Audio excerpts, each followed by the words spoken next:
Қайырлы күн достар, бүгін біз сіздермен бірге тез дайын болатын әрі атылмайтын компот түрін дайындауды үйренетін боламыз. Бүгінгі компот түрін мен өріктен жасадым. Ең алдымен банкілерімізді парлап аламыз. Банкіні парлау ол бізде барлық микробтарды өлтіру болып табылады.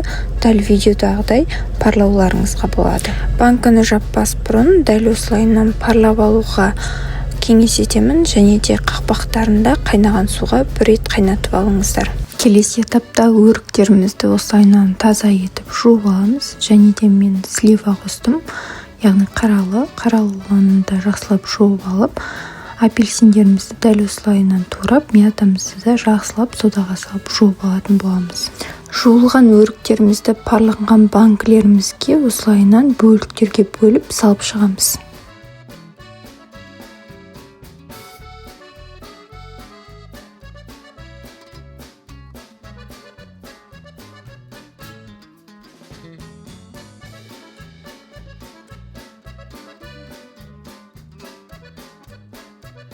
Бұл компотты жабу өте аз уақытты алады, сондықтан барлықтарын жуып осылайынан турап болғаннан соң біртіндеп кезек-кезек барлығын банкімізге салып шығамыз.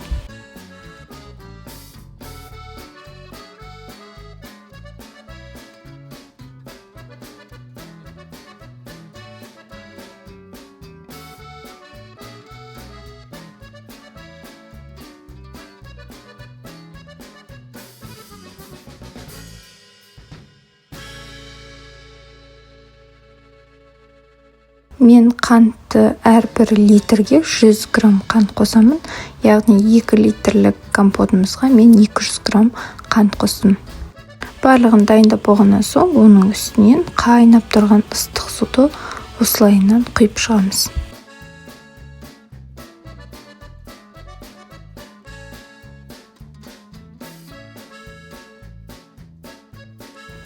Қайнаған суды құйғаннан соң үстінен міндетті түрде крышкасын жабуды ұмытпаңыздар, және де лимон қышқылын кіші қасықтың ұшымен әр 2 литрлік банкіге салып шығамыз.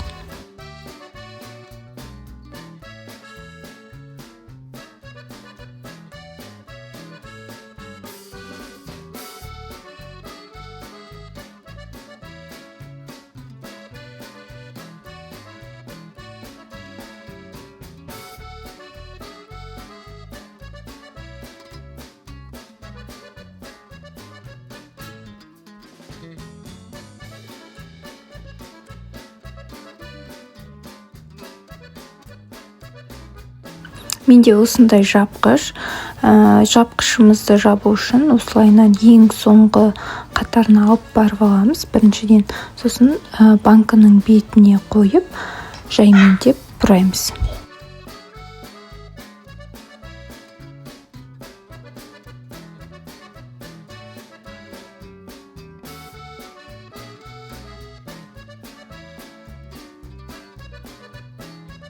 Банкамыздың мықтап жабылмаған тексеру мақсатында банкымызды осылайынан төңкеріп, құрғақ тряпканы аузына қойып тексеріп көреміз. Егер де су ақпаған жағдайда, яғни сіздің банкаңыз толықтай жақсы жабылған болып есептелінеді. Мен қантын еріту мақсатында осылайынан домалатып алдым банканы.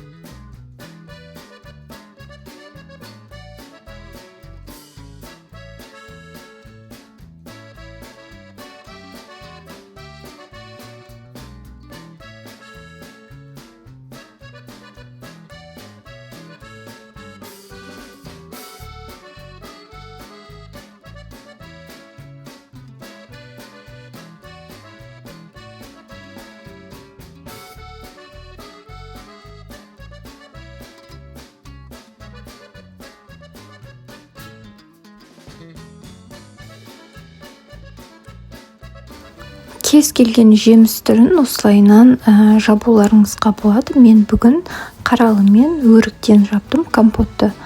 Сіздерге де жауап көруге кеңес беремін, достар. Менімен видеоның соңына дейін бірге болғандарыңызға рахмет. Сіздермен болған Сандуғаш.